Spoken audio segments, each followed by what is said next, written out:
The yearly Adazi Nnukwu cultural festival, which holds on 31st of every year, has been held for the year of 2024 in grand style, with indigenous dignitaries, returnees, and visitors swarming at the Adazi Nnukwu town hall for the event. Series of cultural activities, competitions spice up this year's event, including cultural fashion parade by women, Igbo Adazi pageants alongside Adazi Nnukwu. Correspondent Chukwudi has details.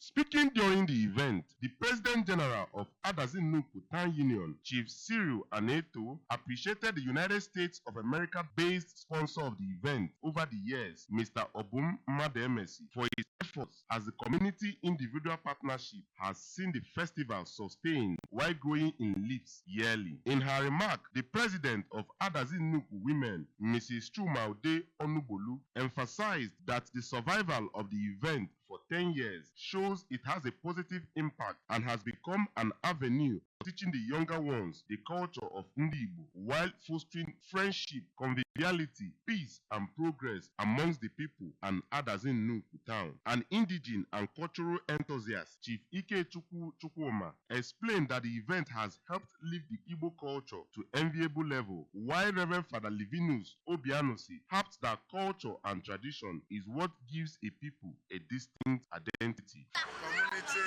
individual partnership.